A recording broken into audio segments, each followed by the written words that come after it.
오늘 6장 1절에 있는 말씀 가운데 완전한 대로 나아갑시다 라는 이 말씀을 오늘 말씀 제목으로 삼고 완전한 대로 나아갑시다. 제가 대학생 시절에 군에 갔다 와서 잠깐 이제 복학하기 전에 고등부에 가서 교사로 봉사한 적이 있어요.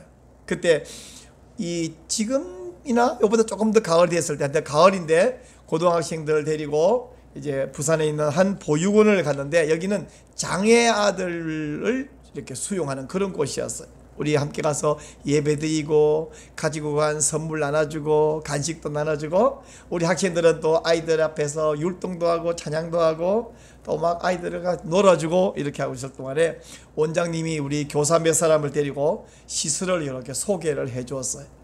근데 한 건물 옆으로 지나가는데 방문이 열려 있는데 방문 안에서 한 여자가 안녕하세요 그러길래 방 안으로 쓱 들여다 보다가 문이 열려 있더라고요. 저는 깜짝 놀랐습니다. 저는 그 방바닥에 뱀이 누워 있는 줄 알았어요.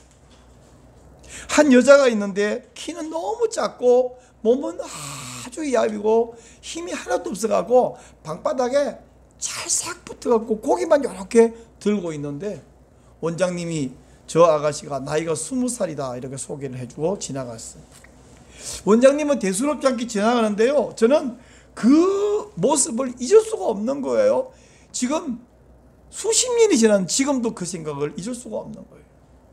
20살이면 여러분 가장 아름답고 가장 건강하고 가장 좋아야 될 나이인데, 키는 조그만하고 몸은 얇대로 야였고 힘이 없어서 그냥 방바닥에 오죽하면 제가 사람 보고 이렇게 말하면 너무 죄송한데 불구하고 깜짝 놀랐다니까요. 사람 아닌 줄 알았어. 딱 붙어가 있어. 고기만 이렇게 들고, 그리고는 안녕하세요 이러는데. 근데 그걸 잊을 수 없는 이유가 또 있습니다. 그게 육신적인 모습도 그렇게 안타깝고 지금도 잊을 수 없는데, 그게 육신적 모습이 아니라 만약 영적인 모습이면 어떡하겠나. 우리의 영적인 상태가 그렇게 건강하지 못하고 자라지 못하는 모습이라면 그걸 보는 하나님의 마음은 얼마나 안타깝겠는가. 그 생각 때문에 자꾸 그 생각이 나는 거예요. 사랑하는 성도 여러분, 저와 여러분은 반드시 영적으로 건강하고 아름답게 성장해서 하나님의 기쁨이 되시기를 간절히 소원합니다. 내가 원하는 한 가지, 주님의 기쁨이 되는 것. 내가 원하는 한 가지, 주님의 기쁨이 되는 것. 여러분도 그러시죠? 제가 오늘 수십 년 전에 그 아가씨가 다시 생각난 데는 두 가지 이유가 있어요. 첫째 이유는요, 초대교회에도 신자들 가운데 그렇게 병든 믿음, 성장하지 못한 신자가 있었기 때문에 그 시대 사람들은 협박과 압력을 받았습니다. 예수를 따르지 말고 유대교로 돌아와라, 이런 압력이 있었어요. 그래서 히브리서 기자가 제발 흔들리지 말아라, 제발 성숙한 믿음이 되어라 하고 신신당부를 하고 있는, 그 중에서도 오늘 우리가 읽은 5장 12절부터 6장 8절에 집중적으로 이 말씀이 있습니다. 그러므로 오늘 이 말씀을 통해서 여러분을 향하신 하나님의 음성을 들으시기를 축원합니다. 두 번째 이유는 2000년 전에 그 사람들만이 아니라 21세기 대한민국, 오늘날 한국교회에도 믿음이 병든 사람, 믿음에서 퇴보하는 신자들이 여전히 있기 때문입니다. 여러분, 우리 지금 한국교회는 큰 위기에 직면해 있습니다. 작년에 들이닥친 코로나19 문제로 온 국민들이 매우 불안해하고 있는 틈에 이 정부는 작정하고 교회를 허물려고 밀어붙이고 있습니다. 작년 2월 5일에 이인영 당시 더불어민주당 원내대표가 4.15 총선이 끝나면 종교계도 재편을 할 필요가 있다. 한 정당이 감히 종교계를 재편한다는 말을 했습니다.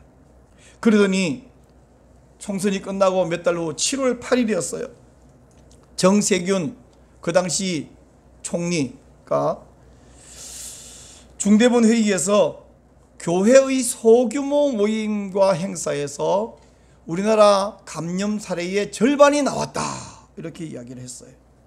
그리고는 소규모 모임 다 폐지하고 정규 예배만 남기고 모든 소모임은 폐지한다. 교회의 모임을 정부가 폐지할 수 있나요? 행정명령을 내리면서 정규 예배를 드리더라도 마스크를 쓰고 예배드리고 2m 거리두기 하고 예배드려도 찬송가도 크게 부르지 말고 성가대나 찬양대는 운영하지 말고 통성기도도 하지 말고 조용히 예배만 드리라. 만약 이 규칙을 위반하면 300만 원 벌금을 내겠다, 그렇게 이야기를 했습니다. 그러면서 성당이나 사찰은 아직 검토 중이다, 교회는 간댄다 라고 이야기했습니다.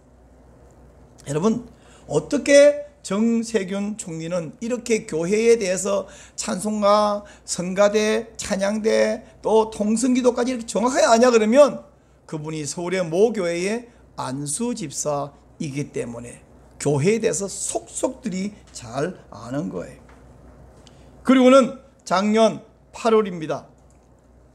8월 3일에 정부에서는 작년 8월 3일요. 휴가 막 갈 때 정부에서 900억 원, 엄청 큰 돈이죠. 900만 원도 아니고 900억 원의 숙박과 문화 할인권을 전국에 풀었습니다. 그리고 두 주 후 8월 15일 토요일이잖아요. 공휴일이라고 8월 16일 주일이 지난 8월 17일을 대체 공휴일로 지정해 주었습니다.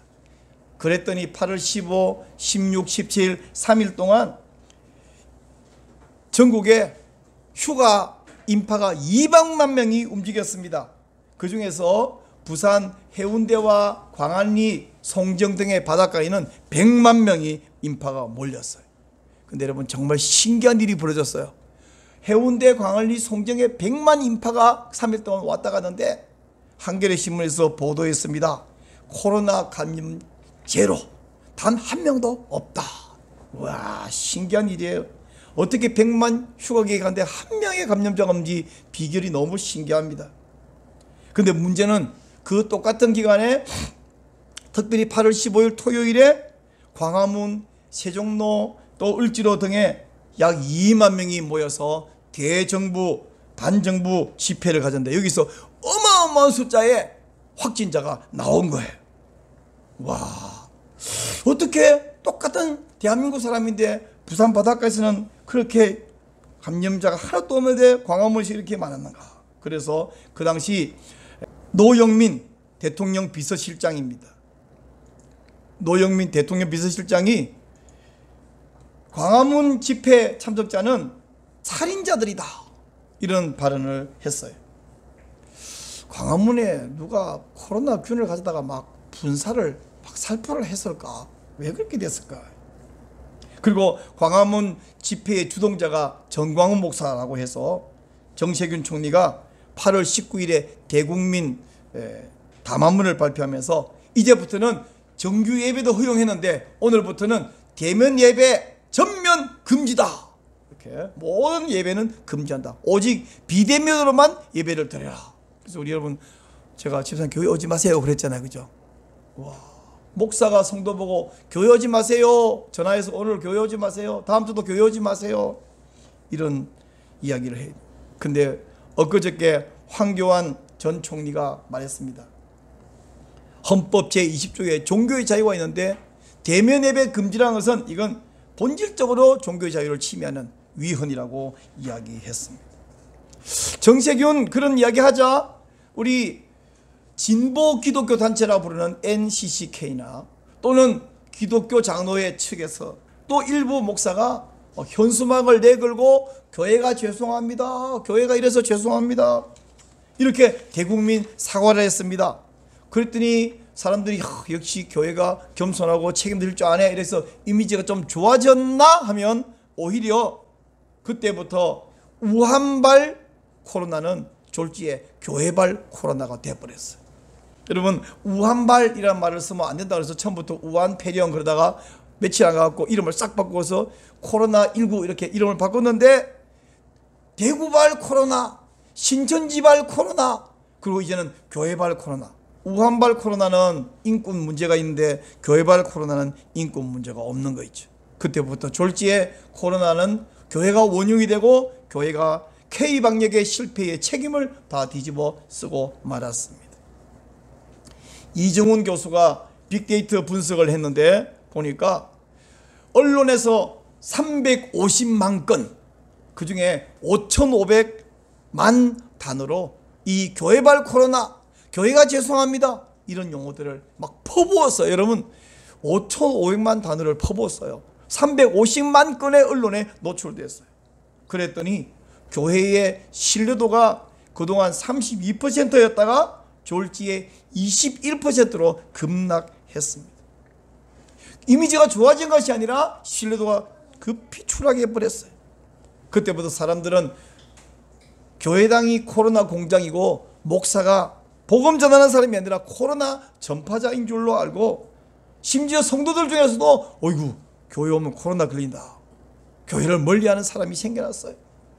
막상 목사는 안 걸렸는데, 목사 자신이 안 걸렸는데 목사가 코로나를 전파하는 사람이 될 수 있나요? 자, 그러면 교회발 코로나, 교회발 사실일까요? 그래서 코로나 감염 실태를 분석해 봤더니 이 그래프를 보시겠어요? 여러분 전체 100% 가운데 기독교, 천주교, 불교 등등의 모든 종교기관, 그것도 예배나 집회만이 아니라 교회가 운영하는 혹은 종교단체가 운영하는 학교 등까지 다 합쳐서 종교시설 관련제가 4%였습니다. 4%밖에 안 되는데 왜 교회가 절반이라고 거짓말을 합니까? 총리실에 공개 질의를 보냈어요. 그랬더니 답이 오기를 이런 답이 왔습니다. 국무조정실에서 뭐라고 하냐면, 잘 들어보세요. 2020년 7월 5일부터 7월 7일까지 5, 6, 7 3일 동안의 통계를 조사했더니, 아니 세상에 그런 법이 있어요? 8월 달에 발표하는데 7월 5, 6, 7, 3일까지 통계만 갖고 발표하면 말이 되나요? 3일 동안 통계했더니 국내 확진자가 87명인데 그중에 교회 관련자가 43명이더라. 그래서 총 49.4% 나왔기 때문에 절반이라고 말했다. 근데 여러분 이것도 거짓말이에요. 실제로 조사를 해봤더니 그 3일 동안 왕성교회에 확진자 2사람밖에 없어요. 근데 그래도 거짓말해서 왜 그런 거짓말을 하느냐 하고 다시 질의를 또 했습니다. 그랬더니 이번에는 뭐 말을 바꾸었어요. 1월부터 7월 7일까지 이제 6개월 반이에요. 1월부터 7월 7일까지 신천지를 포함해서, 여러분 한때 신천지 막 집단 반면 난리 났었잖아요. 작년 3월 4월에 그때 다 포함해서 종교시설 전체 관련자가 44%였다. 갑자기 말이 확 달라졌죠. 총리실은 거짓말과 말 바꾸기를 계속합니다. 안수 집사라고 하는 분이 이렇게 거짓말로 교회를 박해하고 이렇게 하나님의 교회를 파괴하는 일을 하고 있는데, 이분이 안수 집사일까요? 이분이 하나님의 종일까요? 사탄의 종일까요? 도대체 하나님 앞에서 그 책임을 어떻게 지려고 이런 일을 할까요? 그래서 지금 예배 회복을 위한 자유시민연대, 약칭 예자연에서 정세균 전 총리를 상대로 민사소송 및 공정감사를 청구해 놨는데요. 여러분 그건 작년 8월 이후의 이야기고, 올해 2021년 2월 1일에 윤태호 중앙사고수습본부 총괄반장이 발표를 했습니다. 대면 예배를 통한 감염은 거의 없었다. 총리 거짓말과는 달리 이 윤태호 중수본 반장이 정직하게 발표를 했습니다. 근데 여러분 중요한 것은 이런 사실이 이 담당자가 이렇게 말했음에도 불구하고 언론에 몇 군데 나간 이후에 별로 나가지도 않았을 뿐 아니라, 저도 설교 시간에 한두 번 이야기했잖아요. 한 번 국민들 마음속에 머릿속에 교회발 절반, 교회발 절반 이게 바뀌어버린 이후에는 중수본의 우리 반장이 윤태호 반장이 말해도 생각이 바뀌질 않는 거예요. 한번 불신자들 마음속에 교회는 무서워, 코로나 걸려 이러면 그때부터는 교회도 무서워하고 목사 만나면 저 5m 10m 밖으로 피해갑니다. 교회를 이렇게 두려워하는 사람들이 지하철도 타고 마트도 부담 없이 가고, 마트에 가봤더니 제가 이마트 저기 가봤더니 거리두기 인원 제한 그런 건 없습니다.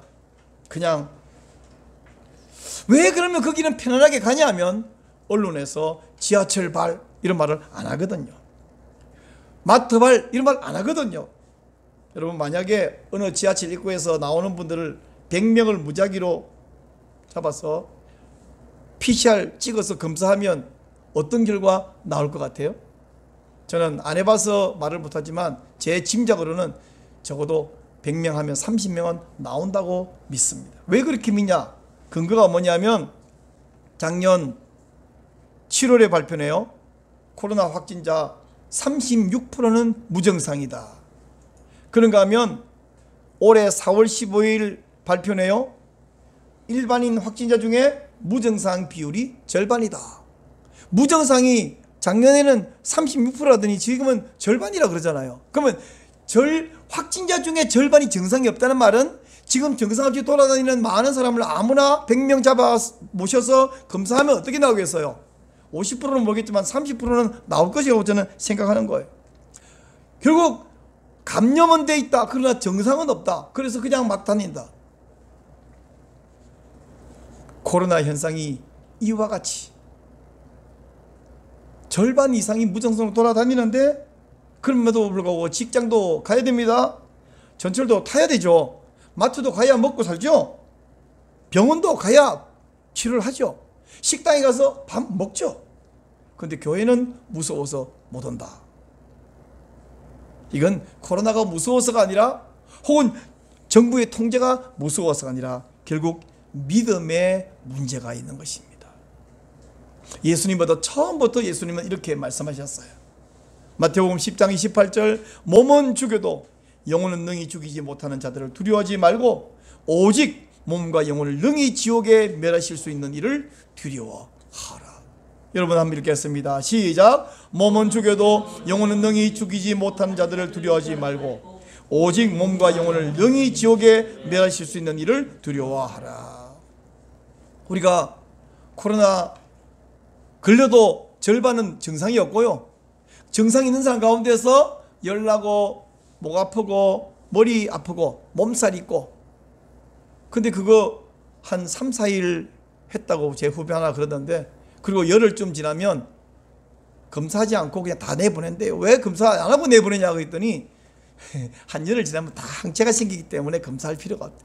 근데 더 검사하면 안 되는 이유는 뭐냐면 한번 항체가 생기면 석 달 동안에는 계속 찍으면 계속 PCR하면 양성으로 나온대요. 그러니까 검사하면 안 된대요. 처음 알았습니다. 제 후배 구 목사님이 열흘 동안 저 경기대 거기 기숙사에 감염돼 있다가 나와가지고 그래서 자기는 지금 안전하대. 근데 검사하면 양성으로 나온대. 거기서 말해줬다니까 석 달 동안은 계속 나올 것이다. 그런데 여러분, 코로나 걸렸다고 죽는 비율은 지극히 적음에도 불구하고 죽을까봐 두려워서 교회를 안 오고 예배를 못 드린다? 몸은 죽여더라도 박해하는 자들을 두려워하지 말라고 말씀했는데 지금 코로나가 두려워서 여러분, 역사상 예배를 드리지 못하게 하고 예배를 억압하고 예배를 방해하는 이런 일은 어제 오늘 처음 있는 일이 아니라 2000년 역사 내내 수시로 있어 왔고 지금도 세계 곳곳에 그런 곳은 아주 많습니다. 로마에서 박해받을 때는 어떻게 했어요? 예배 못 드리게 하니까, 가정에서 예배 못 드리게 하니까 무덤, 지하 무덤을 더 확장해서 그 속에 숨어갖고 예배다. 아예 나중에는 그 무덤 속에서 아기 낳고 거기서 살아버렸어요. 카타콤에서. 처음에는 이 코로나가 뭐 좀 있으면 끝나지 않겠나. 저도 작년 2월 5일부터 우리 밥 먹지 말자. 그리고 한 8월쯤 되면 그때 밥 먹자. 그때부터 오예배도 성경부터 하고 그러자. 근데 그게 작년 2월부터 지금까지 계속되고 있는데, WHO에서 코로나에 대해서 벌써 이야기했어요. 이제 코로나는 끝나지 않는다. 그러니까 위드 코로나로 가야 된다 라고 이야기했어요. 위드 코로나가 무슨 말이냐면요, 더운 지방에 가면 말라리아, 또 댕기열이라고 들어보셨나요? 댕기열. 그런 병이 약간 주춤했다가 또 유행했다가 약간 주춤했다가 이걸 반복하는 거예요. 사라지는 게 아니라. 그러면 사람들이 댕기열 무서워서 전부 다 집합 금지 하나 안 하거든요. 또 걸리면 어쩌다가 불행히 걸리면 또 치료하고. 그래서 제가 아는 선교사님도 댕기열 걸려서 온 가족이 걸려서 고생 많이 했다. 우리 최다수 선교사님 온 가족이 댕기열 걸렸다. 와, 나 죽을 뻔했다. 근데 죽을 뻔했다 말은 아팠다는 얘기지 그걸로 죽은 건 아니고 또 돌아다니고, 그리고 또다시 인도네시아 갔어요. 댕기열 걸린 그 나라에. 이렇게 일상생활 합니다.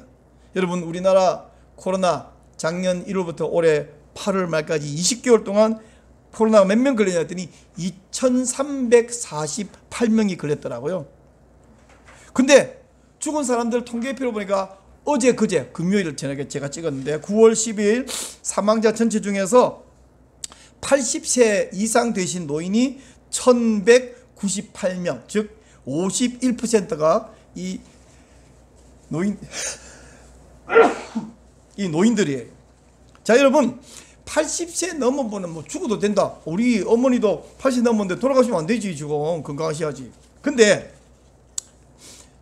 그러나 돌아가시면 안 된다 해서 다 건강히 100살 120살 사는 게 아니라 그 80, 90대 되신 분 가운데서 보면 질병으로도 돌아가시고 또 큰 질병 없어도 잘 사시다가 90 넘어서 노환으로도 돌아가시고 언제나 다 돌아가셨어요. 근데 그분들 가운데서 전에 같으면 다른 병으로 앞다가 돌아가실 분이 돌아가시기 전에 코로나에 감염돼서 돌아가신 분이 많습니다. 이 숫자를 떼면 실제로 코로나 때문에 죽은 사람은 그렇게 심각하거나 많지 않다. 이 통계표 한번 보세요. 80세 이상이 1198명, 70대가 643명, 60대가 326명, 50대도 134명 있는데 40대도 25명이나 있네요. 전국에 20개월 동안입니다. 20개월 동안. 또 30대도 14명이 있고요. 20대는 뭐 8명이, 그 밑에는 아예 없고 이렇게 되어 있습니다.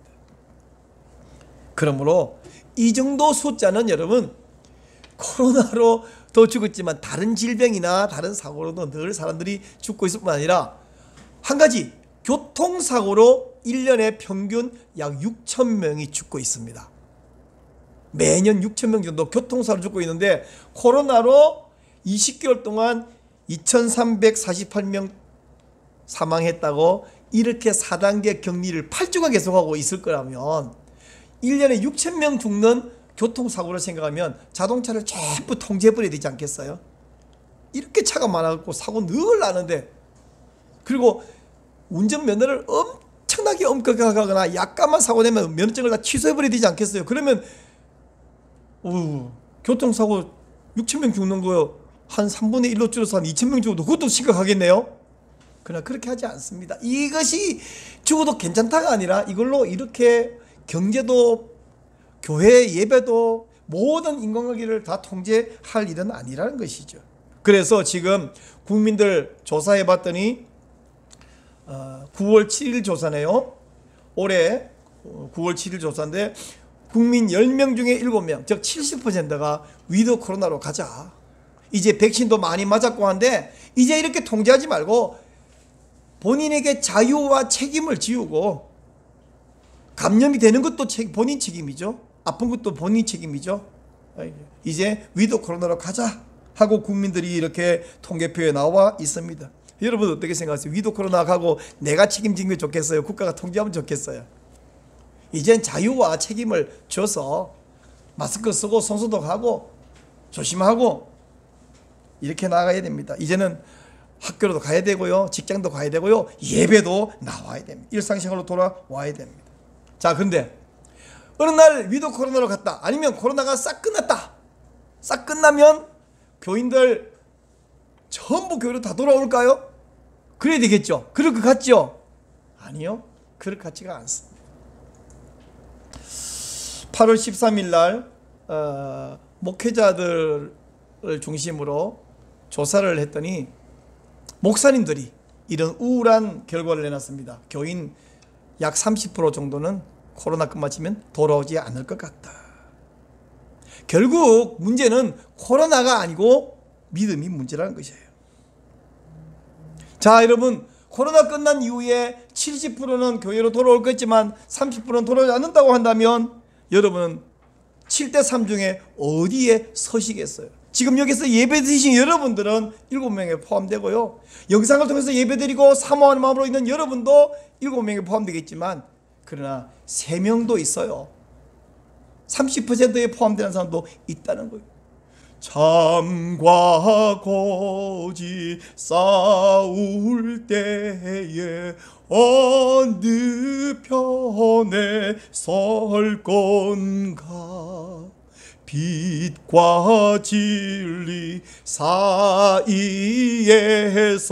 선택하며 살리라. 사랑하는 여러분, 반드시 믿음 편에 서시기를 바랍니다. 하나님 편에 서시기를 바랍니다. 오늘날 한국교회 상황을 이렇게 보니까 히브리서를 기록하던 그 당시와 상황이 많이 유사합니다. 지금도 예배 모이지 마라, 예배 위험하다 통지하지만 1세기에는 위험하다가 아니라 무조건 예배 드리지 마라, 예배 드리면 죽인다 박해가 있었습니다. 그래서 히브리서 기자는, 자, 이렇게 어려운데, 이렇게 위험한데, 이렇게 우리가 죽을지도 모르는데 우리 모이지 마시지요 라고 하는 사람들을 향해서 모임을 그만두십니다, 모이지 맙시다 하지 말고 서로서로 열심히 모이자고 서로서로 격려해라 라고 이야기를 합니다. 사랑하는 여러분, 히브리서 10장 24절 25절입니다. 같이 한번 읽겠습니다. 서로 돌아보아 사랑과 선행을 격려하며 모이기를 피하는 어떤 사람들의 습관과 같이 하지 말고 오직 권하여 그날이 가까움을 볼수록 더욱 그리하자. 그날이 가깝다. 예수님이 오실 재림이 점점 가까우는데, 물론 내 생애에 예수님이 안 오실 수도 있겠지만 내 죽음, 내 생애가 점점 가까운데 얼마 남았어요? 90년이면 호상인데 90년을 산다 하더라도 제게는 30년밖에 안 남았네요. 여러분, 90 동그라미를 치고 바둑알 90개를 넣고 나이만큼 빼보세요. 그럼 몇 개 남았나? 그게 여러분 살 날인데, 그날이 가까운데 우리가 죽음이 두려워서, 코로나 걸려서 당장 죽는 것도 아닌데, 다 걸리는 것도 아닌데 죽음이 두려워서 예배를 피하자, 모임을 피하자 하지 말고 서로서로 권해서 모이고 예배드리고 기도하고. 여러분, 모닥불을 피워놓고 잘 탈 때 한 개씩 한 개씩 떼놓으면 막대기 금방 불 꺼지고요, 그러면 빨간색이 검은색으로 바뀌고 검은색에 있는 불이 사라져 나중에는 그냥 숯덩이가 되어버립니다. 마찬가지로 교회 모임이 뜸해지고 모임에 나오지 않으면 반드시 나타나는 결과는 뭐냐? 믿음이 식어집니다. 믿음에 병이 듭니다. 그래서 히브리서 기자가 안타까운 마음으로 열심히 모이라고 권면하는 거예요. 이 말씀은 히브리서 기록할 2000년 전 그때만 필요한 말씀이 아니라 오늘 이 시대의 대한민국 한국교회 성도들 여러분 한 분 한 분에게 정말로 필요한 생명의 말씀입니다. 이 말씀을 하나님의 음성으로, 여러분에게 주시는 하나님의 말씀으로 받으시기를 축원합니다. 그러므로 하나님의 교훈과 책망과 바르게함과 의로 교육하심을 받으시기를 바랍니다.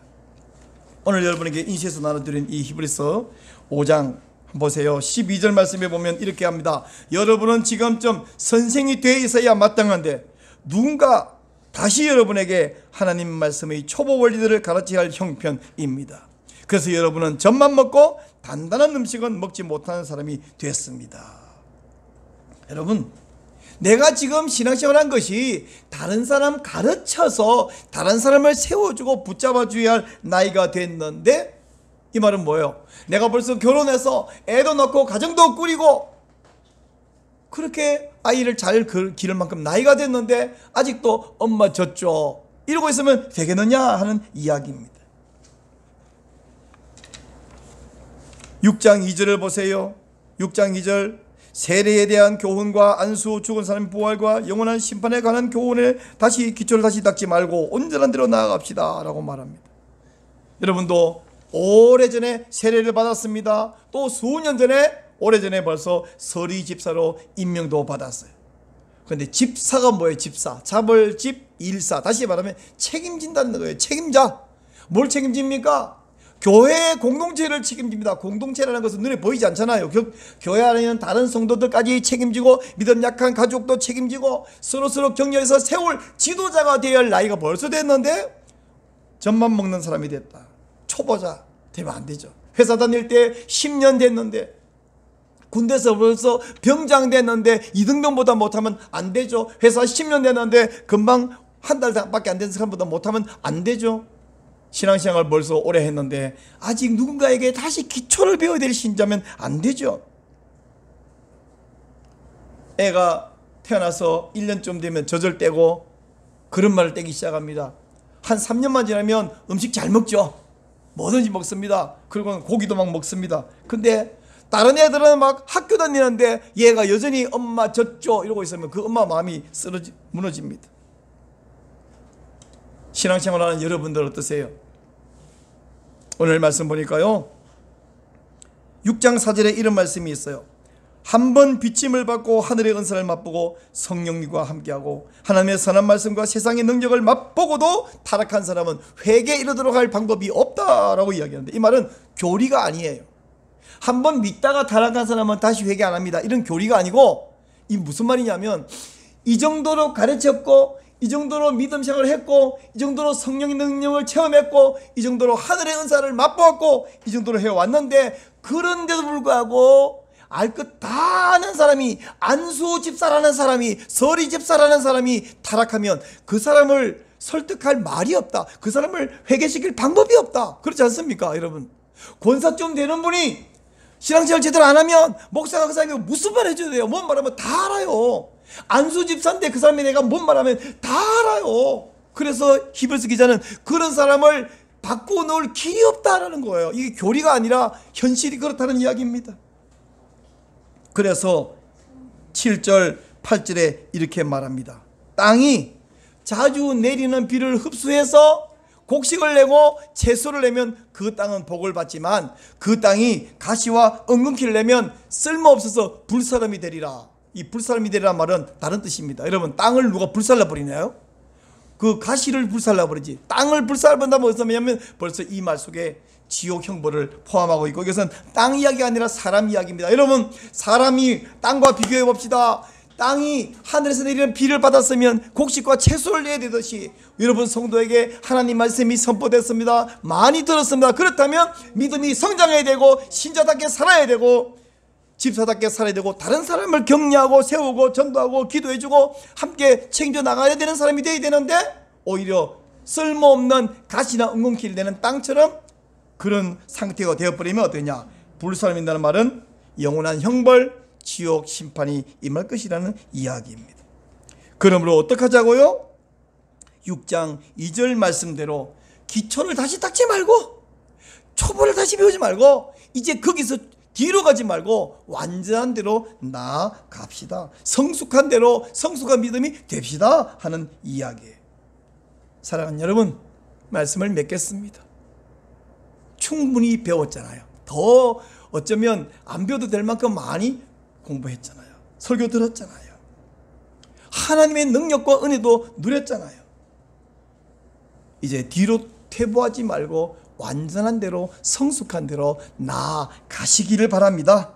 그래서 내가 흔들리는 것이 아니라 다른 사람을 붙잡아줘. 내 가족 가운데 믿음이 약해지거나 믿음이 없는 사람, 성도 가운데 믿음에 흔들리는 사람이 있으면 그 사람을 붙잡아주고 격려해주고, 야 우리 같이 그만두자 라고 말하는 사람이 1세기에도 있었다고요. 그래서 그런 사람 따라가지 말고 오히려 격려해서 아니야 모여 기도해, 같이 말씀 듣고 같이 찬송하고 뜨겁게 찬송하고 손뼉치며 찬송하고 간절히 부르짖어 기도하고 흔들리지 말자 라고 권하는 사람이 되라. 이 믿음의 성숙한 대로 완전한 대로 나아가시는 여러분 되시기를 주의 이름으로 축복합니다. 나 주님의 기쁨 되기 원하네. 내 마음을 새롭게 하소서. 내 마음을 새롭게 하소서. 새 부대가 되게 하여 주소서. 새 무대가 되게 하여 주사 주님의 빛 비추게 하소서. 비추게 하소서. 여러분 손들고 찬송합시다. 내가 원하는 것, 내가 원하는 한 가지, 주님의 기쁨이 되는 것, 내가 원하는 한 가지, 주님의 기쁨이 되는 것, 내가 원하는 한 가지, 내가 원하는 한 가지, 주님의 기쁨이 되는 것.